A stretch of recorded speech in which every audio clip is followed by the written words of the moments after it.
Good afternoon, good morning, and good evening to all the people joining us today.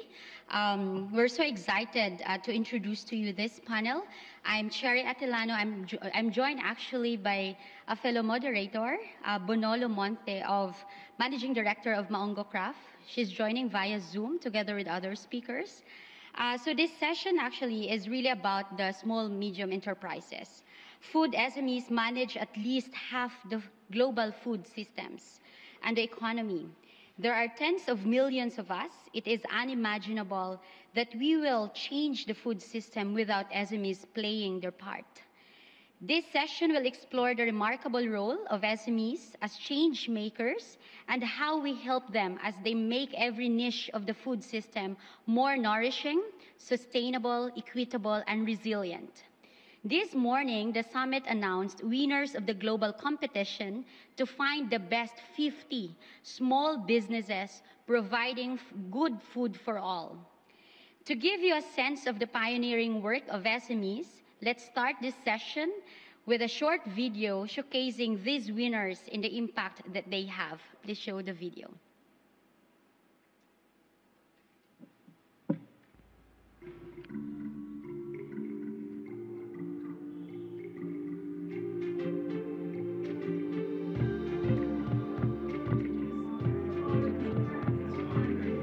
Farming at this point in time is extremely important for everybody. We love putting in the hours because we're so proud to provide people with nutritious and safe food. As a young mother, it's extremely important to know what goes into my body and into my children's food. Our vision at Edible Roots is conscious food for all. Que construimos igualdad en verticales sociales como mujeres, indígenas, excombatientes, jóvenes. Promovemos los empaques sostenibles para evitar el uso del plástico y de esta manera cuidar la fauna y la flora. And we've enabled them save 40,000 tons of food from spoiling. Ojalá que en 2030 toda la pesca del mundo sea ambientalmente sostenible y socialmente responsable. People from around the world can collaborate to innovate and solve today's global problems. We believe the food system can be changed.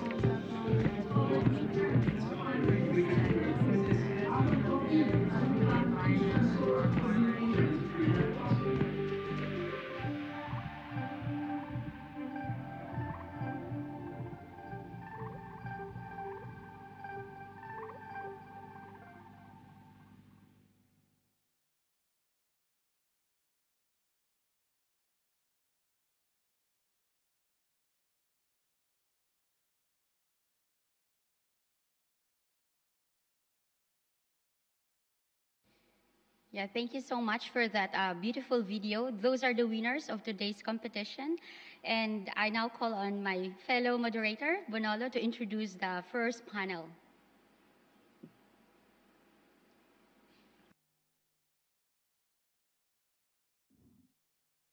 Thank you so much, Cherie. Hello, everyone. Greetings from Gaborone, Botswana.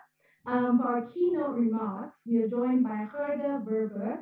She's the coordinator of Scaling Up Nutrition Movement and Scaling Up Nutrition Fund Movement and Assistant Secretary General of the United Nations. Gerda, you bring extensive expertise and understanding of food SMEs from your previous roles as Minister of Agriculture, Nature and Food Quality of the Netherlands, and as Chair of the UN Commission on Sustainable Development. Can you briefly tell us what is special about small food businesses and the people that lead them? Thank you very much, and extremely happy to be here. In the event before this, we had the private sector, and I think SMEs are private sector and should consider themselves as part and parcel of the private sector. I've said this also in the private sector event, and I think you need to make your voice heard, and if you need support, there are many supporters to make sure that the voice of SMEs are heard. We're talking a lot and dearly about the smallholder farmers. Let's not forget that most of our food is processed and delivered by small and medium-sized enterprises.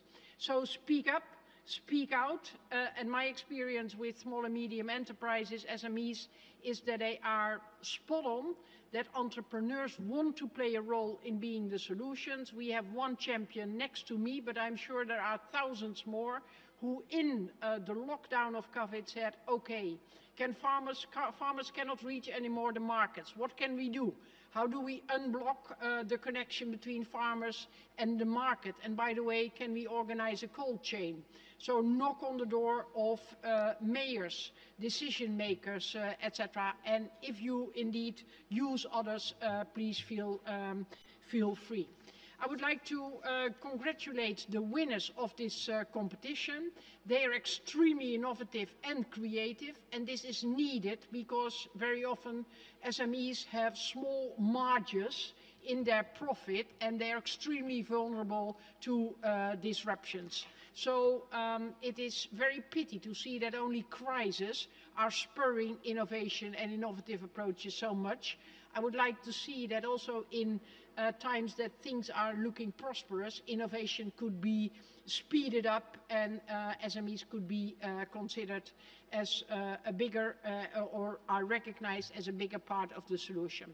However, having said this, I would invite SMEs to make your voice heard. What are you intending to contribute to make this world a better place, both for people, making sure that people have healthier food, that we do not continue to bankrupt our health system, and that we do not continue to exhaust and deplete our planet?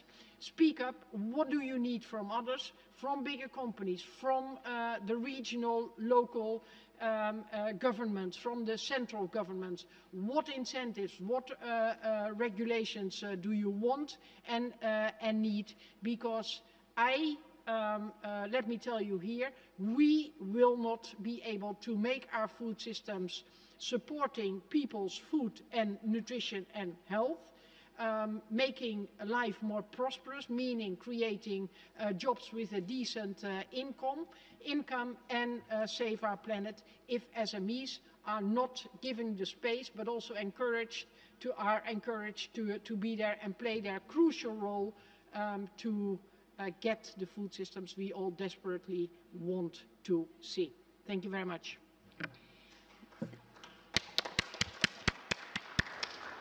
Thank you very much, Gerda, for that beautiful remarks and always encouraging SMEs to really step forward to make a change in the food systems. Right now, I will introduce to you Ian Randall. Ian is the founding director of Wasafiri, a consultancy working on food systems transformation, and also owner-director of a sustainable and healthy beach cafe in sunny England. On behalf of the summit, your team talked with thousands of SMEs and hundreds of experts from all over the world, asking how to boost the role of food SMEs in providing good food for all. The responses are written up in the report, A Small Business Agenda for the UN Food System Summit. Links to the report in all UN languages are going in the chat box now. Please tell us in the highlights of what you heard from everyone, Ian. Thank you, Sherry. Well, our team really has spent the last few months listening to thousands of food SMEs around the world, and it's clear that they are the hidden heroes of our food systems, and collectively, they have enormous influence over the future of food. They also genuinely give me hope. I'm going to share what they told us about the impact that they are having, and then also what they need from others to boost that impact. So firstly, we learned that SMEs are quite revolutionaries in 5 different ways. Firstly, they integrate markets, strengthening supply chains where they are weakest. Most obviously, they link small-scale farmers to urban consumers and to the services that improve their profitability and productivity. This market integration reduces poverty and hunger. Secondly, food SMEs create economic opportunities for women, youth, and other marginalised groups. There is something about the universal nature of food that makes it more of an open door for people who experience inequity. Thirdly, SMEs are innovators. They are pioneering, scaling amazing solutions for nutrition and sustainability, everything from zero-waste packaging to alternative proteins. Fourthly, they embody resilience. The SME response to COVID showed us that. Embedded within communities and landscapes, they have no option but to deal with shocks. But they are agile enough to pivot their business models and sustain services in the toughest of situations. Finally, SMEs and the entrepreneurs who run them are influencers, passionate and trusted. They're constantly advocating for better food. SMEs showed us they are the vanguard of an upcoming food revolution. And this realization begs the main question of our report, which is how to boost the role of these SMEs in food systems transformation. Food entrepreneurs were certainly vocal in what they needed if they were to maximize their positive impact. And we grouped their asks into 3 pathways that weave together into the small business agenda. The first pathway focuses on creating a business ecosystem in which food SMEs thrive. The food sector is often burdensome for SMEs. Market elements are frequently wrong sized for them. When food entrepreneurs have a business environment which gives them a fair chance to compete in the market, then they thrive for the benefit of all of us. We can strengthen this business ecosystem in various ways. We can reduce the cost of doing business for food SMEs, such as through better physical and digital infrastructure and regulation. We must improve access to finance, with many SMEs feeling that financial products rarely met their needs. Large market actors like supermarkets or governments, or indeed some of the multinationals perhaps who were on the previous session, can and sometimes do use their buying power to lift small businesses. And lastly, SMEs benefit when we provide business development services like incubator programs. The second pathway aims to incentivize businesses to provide good food for all. And that's because the best businesses are not always the most competitive, so they struggle to scale up. They simply cannot outcompete those others that externalize their costs to public health or natural capital. Therefore, we must ensure prices reflect the true cost of food, whilst at the same time safeguarding affordability. There is also a cultural shift required to create consumer demand for good food. Our societies must learn to value food for how it nurtures the health of our bodies, our landscapes, and our communities. And lastly, let's fast-track the innovative entrepreneurs that promise positive disruption of our food systems.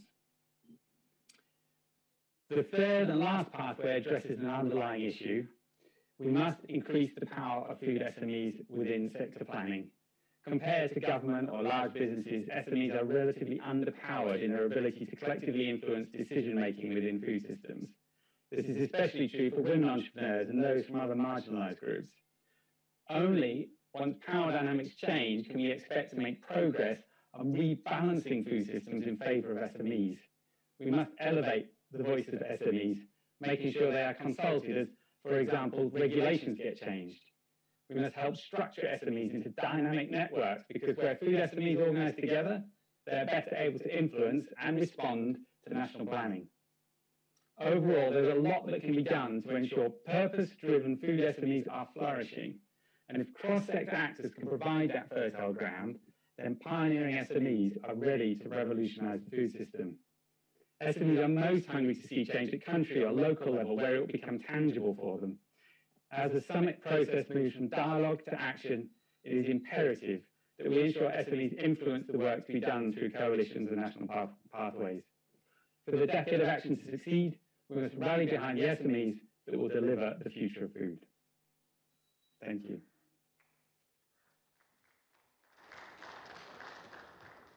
Thank you so much, Ian. I absolutely love that. That was very, very powerful. Those are some compelling messages. And you know what? Let's hear from some entrepreneurs to learn how they manifest in the daily reality of running a small food business.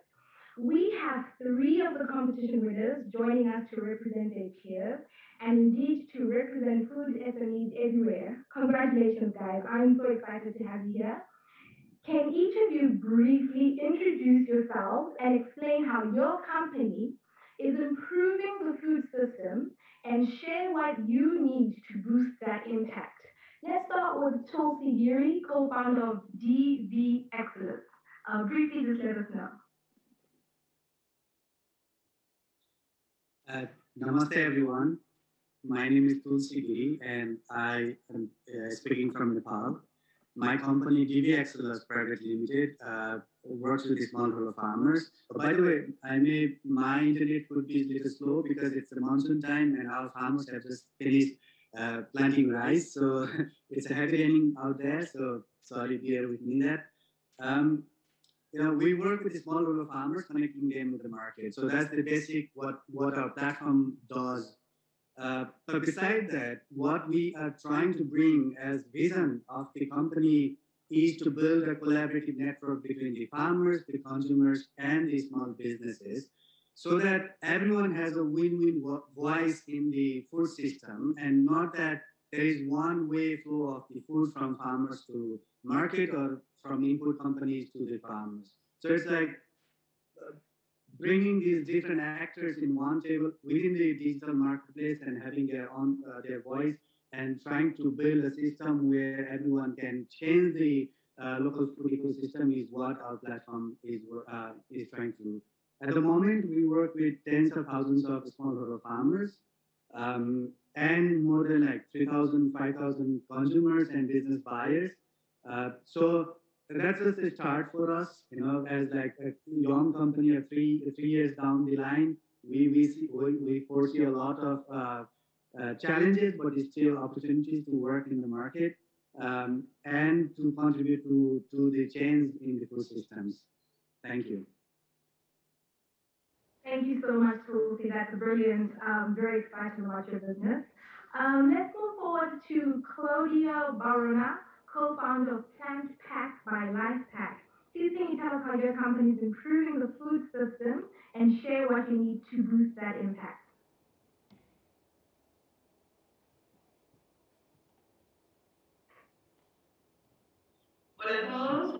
Good afternoon, everyone. I'm Claudia Barona. I'm a co-founder of Plant Pack by LifePack. For us, it's a pleasure to be with you. Thank you very much. We produce a socially responsible and environmentally sustainable model for our packaging. The impact of our work is on food. What is worrying is that this packaging often contains plastic. We have been responsible for the eventual management of the disposal of these of this packaging, and this causes problems with plastic in the environment. A lot of environmental problems with flora and fauna, and for us as well, of course.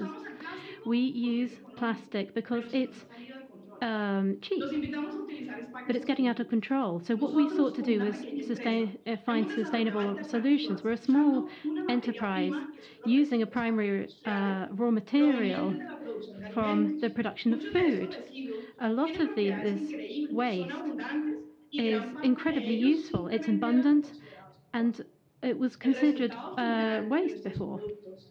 Finally, we use it in our products. They can be composted in a short amount of time, and we've even managed to incorporate seeds inside them so that they can become plants. So when you think that this is a rubbish that you're throwing away, we think that it can germinate. This has served to encourage environmental sustainability and also promote changes. However, this has a high price. Therefore, converting from plastic is a challenge because people are always going to buy what is lowest priced. So we're asking governments to put in place strict rules so that plastic producers pay for what is called the green price, that is, to take into account the ecological impact of their product. This is a solution on two sides, because on the one hand, resources can be devoted to the environment. On the other hand, we can compete on an equal footing to the price of plastics. Therefore, people will be much more incentivized to buy sustainable packaging, and we would all benefit. Thank you very much. Thank you very much, Claudia. Thank you so much for that. It's absolutely not just about what we eat, it's also about sustainable packaging. It's so key. So thank you so much for sharing about that. Next up, we have Blashka Dimitrova, founder of Blashka Cafe. Please can you let us know about how your company is improving food systems and share what you need to boost that impact.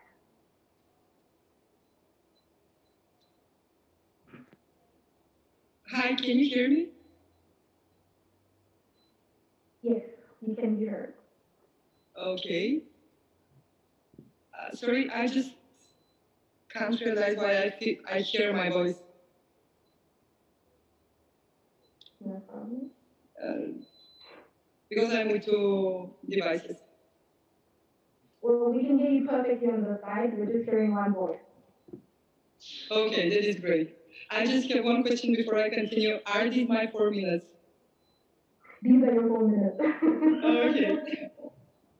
Okay, hello guys. My name is Blashka. I am from Bulgaria and I'm founder of the first zero waste restaurant in Bulgaria. And I'm really excited and honored to be with you today as one of the winners in the United Nations Best Small Business Competition. And I will start my speech, if I may say, with two undeniable facts. First, today food is among the 3 biggest polluters of the world's environment, and according to the Food and Agriculture Organization of the United Nations, each year 1/3 of all food produced in the world for human consumption never reaches the consumer's table. And second, today the United Nations announced the 50 winners for best food places in the world that are working towards a change that will fix the mentioned statistics. All 50 winners that I represent today are real change makers. From building zero waste restaurants, sustainable cafes, and strong connections between farmers and consumers, to biodegradable and compostable alternatives to single-use plastics, what we all fight for is building a community that appreciates those achievements and turns them into the everyday values that navigate one's life. Each of us knows that a good example leads to a good result. Influencing the community to reduce food waste is not an utopia anymore, and all this thanks to the 50 amazing projects that are proving 3 universal truths. The first one, food waste is a problem that we humans created, and it's in our hands to solve it. You can see among the projects how most of them believe in the human's ability to be the doctor that is healing the world, rather than the destroyer that devastates everything in its way. Second, there is no such thing as waste, and every waste is a resource. This is my favorite. We need to realize that the leftover for one is food for another, that a jar of yogurt which is expiring today can feed the homeless person living on your street. That for every piece of food in the world there is a long chain of actions and effort, money and skills, electricity and water. And throwing something away means not appreciating your own existence. And third, success needs community organizing and strong international connections. Living in Costa Rica and working with somebody from Bulgaria is no longer an obstacle, and what we all need as SMEs is to have more opportunities to network together in order to influence a wider change. Connecting with each other, sharing stories of good and bad times, living with the culture of give and get is the key to build a strong community that is working for food waste reduction. 2 of the Sustainable Development Goals of the United Nations include responsible consumption and production and climate action. Through the reduction of food waste, and only if we are connected as a community with a common vision and mission, we can achieve those goals. Thank you.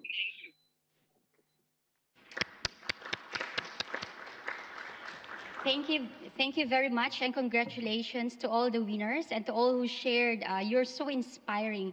Your SMEs are inspiring for their impact, and it is compelling that we need to cross sector actors to ensure businesses like yours thrive. The summit has worked with the SMEs to craft an SME pledge, and small businesses have already begun to sign it. The link is shared in the chat box so others can sign it too. The pledge invites SMEs to sign up to 3 powerful statements. 1, I pledge my business will help forge food systems that are more nourishing, sustainable, equitable, and resilient. Second, I need governments, larger businesses, finance organizations, consumers, and other partners to urgently create the conditions for purpose-driven food SMEs to flourish. Third, I offer to contribute to the action coalitions and national pathways where these are of strategic relevance to my business.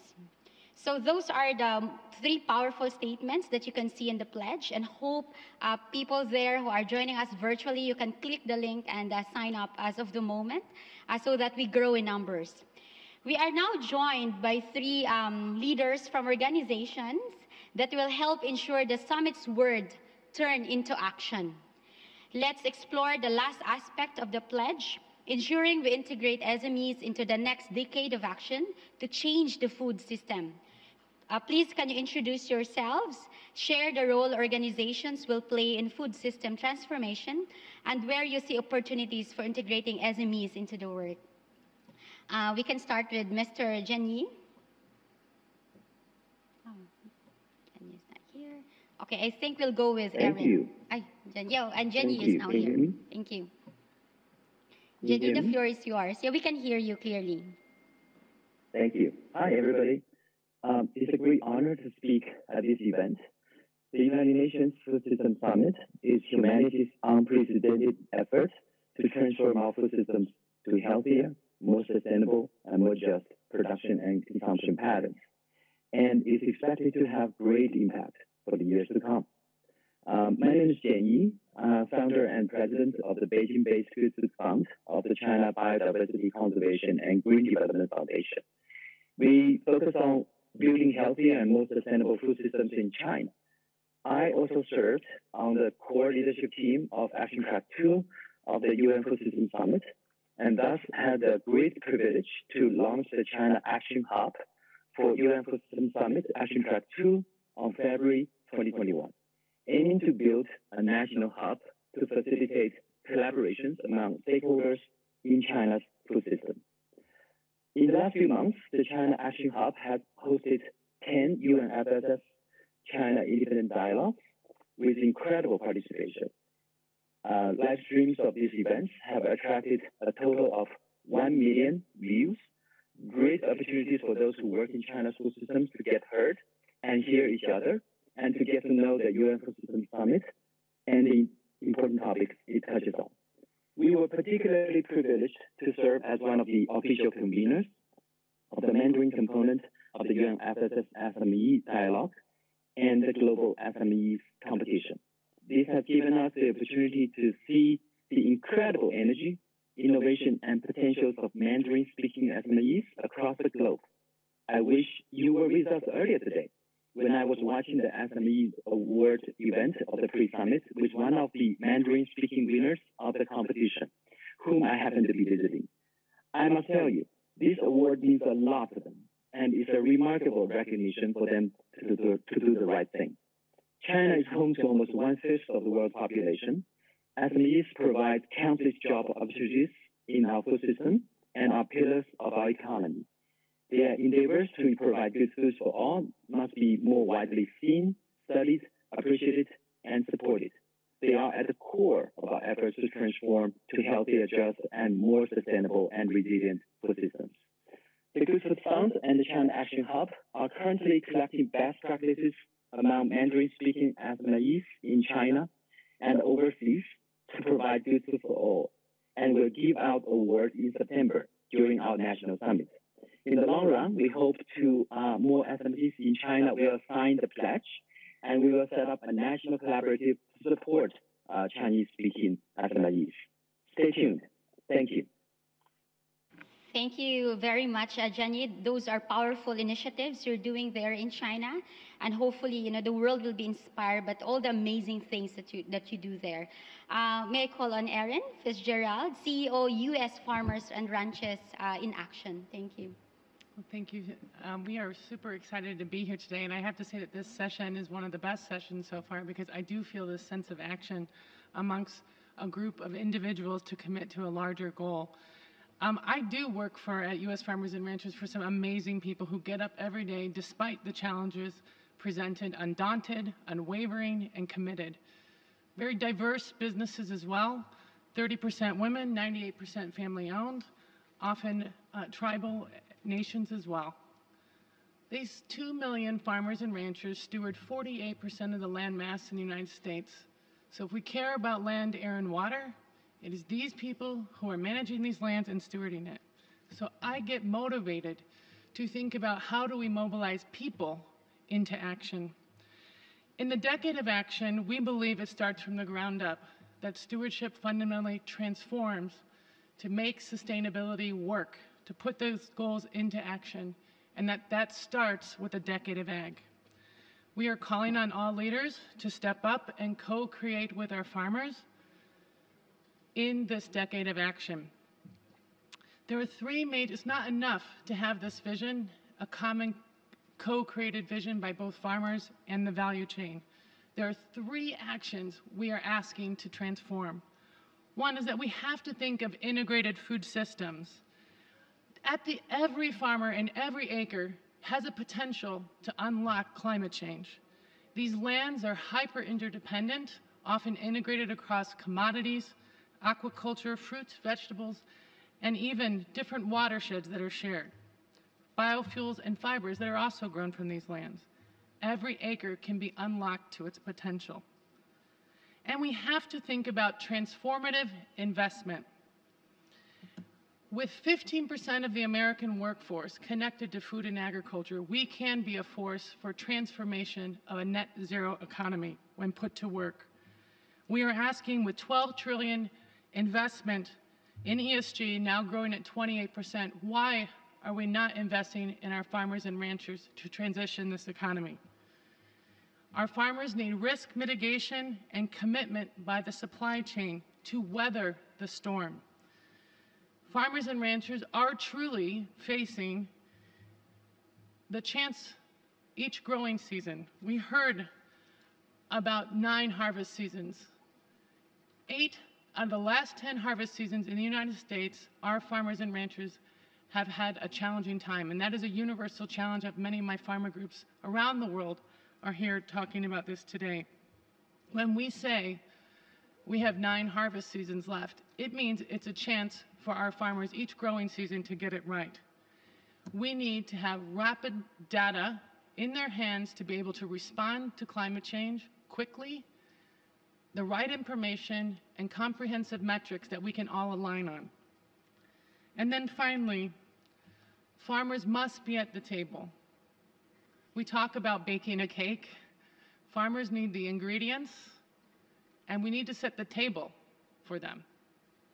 That's how you serve a cake. Our farmers can. We need to enable them and make them a partner equal in business. And that is why we are working towards this decade of ag and calling on all leaders to take action. Thank you. Wow, Erin, thank you so much. It's so nice to hear that. Let's prepare the table for our farmers. This is, I always say, right? I share this with you.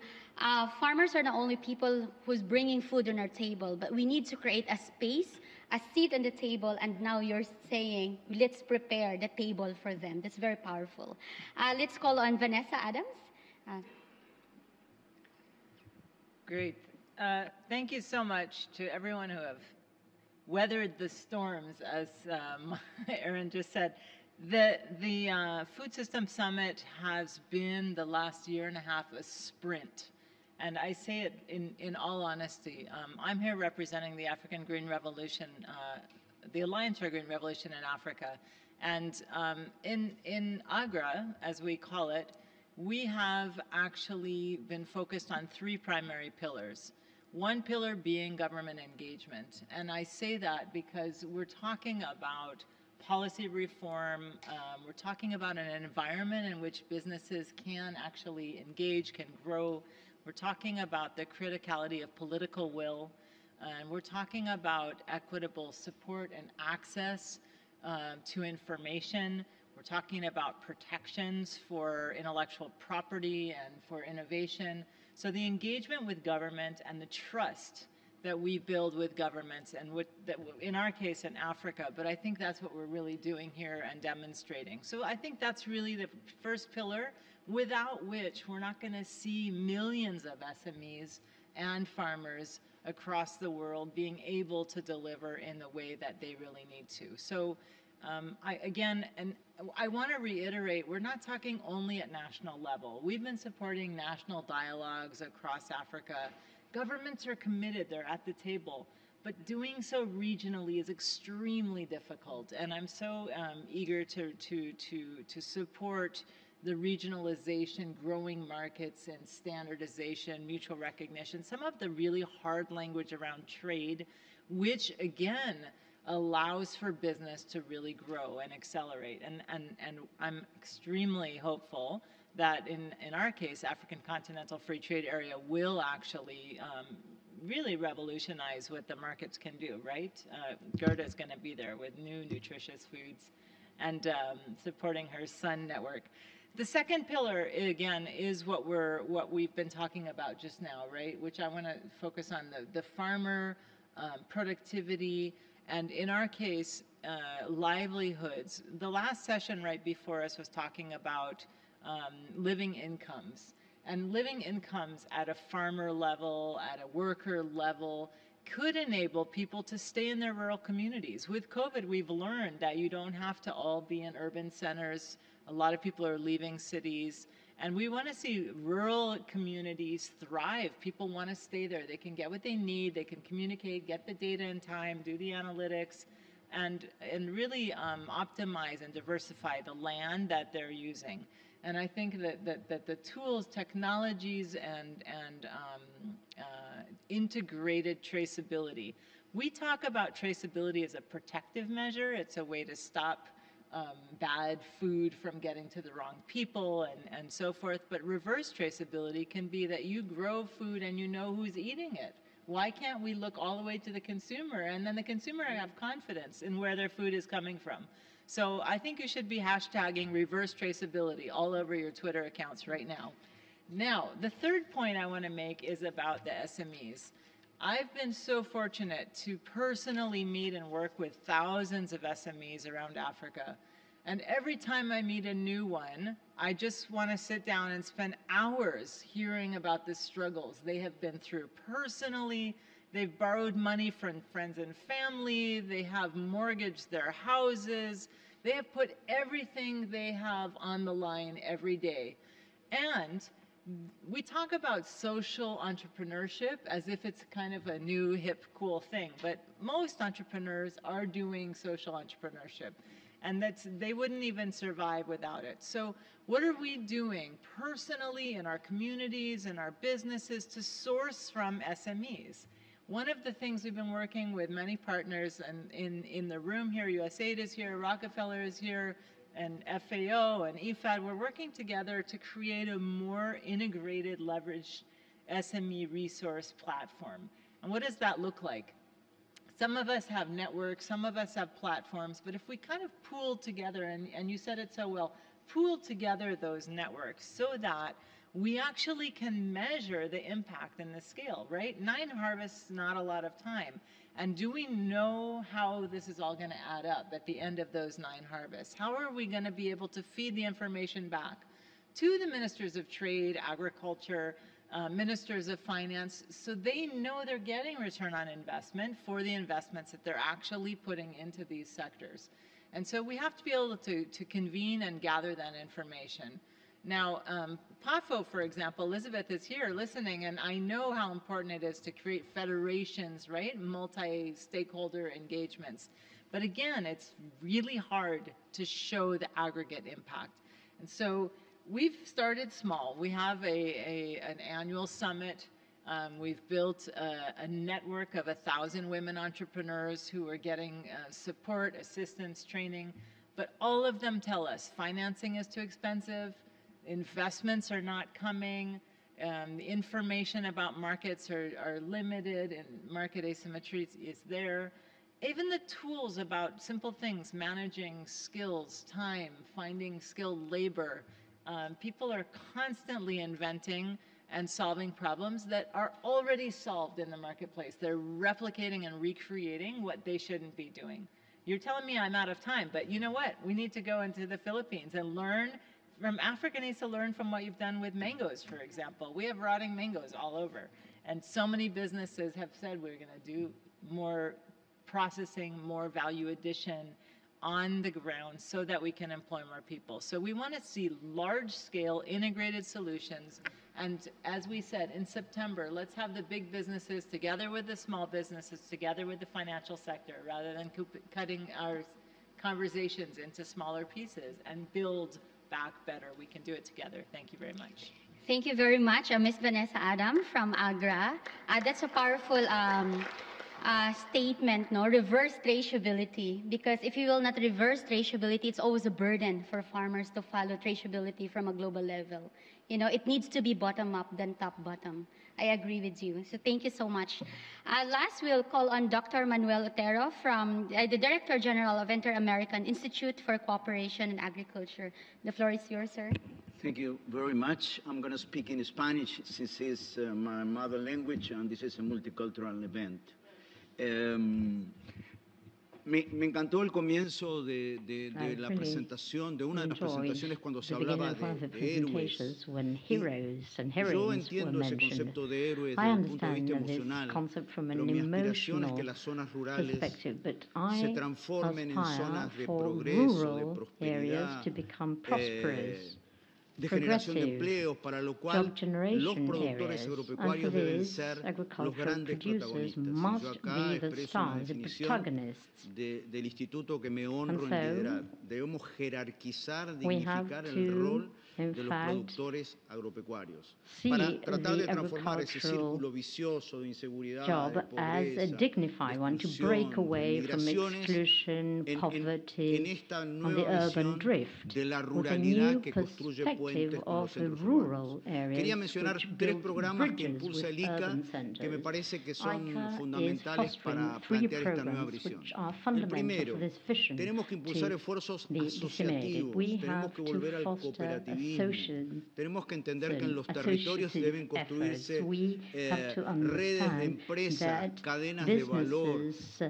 Cada uno de los productores por sí solo va a ser muy difícil que pueda sobrevivir. Entonces, el ICA, con la Asociación de Cooperativas de las Américas, está promoviendo un gran programa para volver a los temas del cooperativismo. Un cooperativismo con una visión moderna, pero este es un tema que nos parece fundamental. El segundo tema, tenemos que frenar y tenemos que volver a tener suelos vivos. Hay un problema muy serio en las Américas con una degradación de más del 50% de los suelos, sobre todo en Mesoamérica. Entonces hemos hecho una alianza con The Ohio State University, cuyo líder es el Dr. Randall, Premio Mundial de la Alimentación 2020, y tenemos que trabajar todos juntos, sector público, sector privado, para recuperar a los suelos. Sin ese capital va a ser muy difícil pensar en otros temas como la agregación de valor, la restauración de los paisajes. Los suelos son fundamentales. Y el tercer programa que quería compartir con ustedes es el programa de inclusión digital. Hay serias limitantes. El 67% de la gente que vive en las zonas rurales no tiene conectividad en las Américas. El 17% solamente son nativos digitales, el resto no. Entonces, hay que hacer también una gran coalición para avanzar en este tema. Para eso estamos trabajando con el doctor Michael Kremer, Premio Mundial de Economía 2019, y vamos a realizar programas en el nordeste de Brasil, en Colombia, para demostrar que con un teléfono celular es posible empoderar a los productores, a veces con limitada conectividad, pero para llevar buenas prácticas, incluso para transmitir acciones en materia de salud. En eso está empeñado el ICA, y vuelvo a reiterar que los productores agropecuarios tienen que ser vistos como parte de la solución en este momento para poder transformar esta realidad antes que sea demasiado tarde. Thank you so much, Dr. Manuel Otero. We have so much to learn from you, especially on preserving, the health and condition of our soil. So now I give the floor to my fellow moderator, Bonolo. Thank you so much, Cherie. It was fantastic to hear that so many of you are giving SMEs the prominence they warrant if we are to transform our food systems. It's a really exciting time to make positive changes, and as Ms. Vanessa Adams mentioned, the SMEs put everything on the line. It's a complex space to navigate, but we're more than ready to build together because the future requires it. So thank you so much to all our contributors today. It has been very insightful. Let me hand over to Dr. Andy Zinger of EIT Food to share some final remarks on what we have heard today. Dr. Andy Zinger, over to you.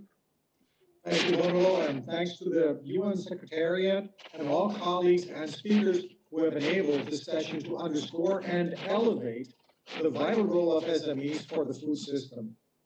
When we talk about SMEs, we talk about real people from 193 countries, their families, their local suppliers, their neighborhoods, and their customers. We're also talking about a rich diversity that includes men, women, and youth, and a tremendous wealth of culture and traditions in all regions of the world. With SMEs, we're talking about food systems decisions every second of every day. They are oftentimes the last point to ensure food safety, and importantly, SMEs are often the intermediaries in food processing and production. In short, if food systems were a web spanning across health, agriculture, climate, biosphere, economy, and culture, SMEs would be the pieces at the intersections that hold the entire web together. Therefore, I suggest we stop treating SMEs as a separate instance, but instead approach them as an established network of connected infrastructures across the globe. And I suggest that we invest in this infrastructure to make food systems more resilient, healthy, sustainable, affordable, and accessible. None of the action tracks, none of the solutions, none of the levers of change are viable without the SMEs, and we cannot achieve the SDGs without SMEs. So I ask, what is keeping SMEs from playing a more prominent role on the global stage? And why shouldn't food systems have more unicorns that deliver healthy and sustainable food for all? Yesterday, we published a report on youth. It showed that 2/3 of young people consider taking up a career in food systems and become entrepreneurs and innovators. While there's such an interest to rejuvenate the food system, still 9 out of 10 food entrepreneurs fail to maintain a viable business. We cannot let the youth down. We cannot let the future generations down. We need to support those young men and women. We need to provide tailored support, education, finance, and mentoring so that we innovate the entire system with these innovative, dynamic, and visionary entrepreneurs. If we succeed with the SMEs, we can have the generational renewal of agriculture and food systems that we are seeking so desperately. Our local, regional, and national economies would grow, and we would create new and quality jobs everywhere, and in the process, improve access to affordable, healthy, and sustainable food for all of us. This is all possible, and it can be very simple. We need to change our narrative and outlook towards the SMEs. We need to give them, as the other speaker said, a seat at the table and make them part of the innovation processes with all stakeholders like large industry, universities, research centers, all the ones that help to get innovations to market. This is how my organization, EIT Food, is currently supporting, innovating, and scaling the SMEs.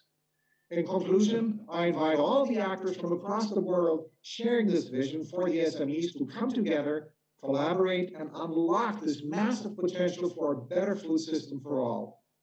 On behalf of everyone in the summit process, I thank all the inspirational and game-changing SMEs for all that you do. Keep going and growing. We are all here to help you. Have a great rest of the summit. Thank you very much. Thank you very much. Thank you very much, Dr. Andy, and thank you so much, everyone, for listening and joining us in this panel. And hopefully, you will be one with us to join the game in really pushing and supporting our SMEs in changing our food systems and bringing nutritious food on every table. Thank you so much again. Be demanding and never give up. Thank you very much.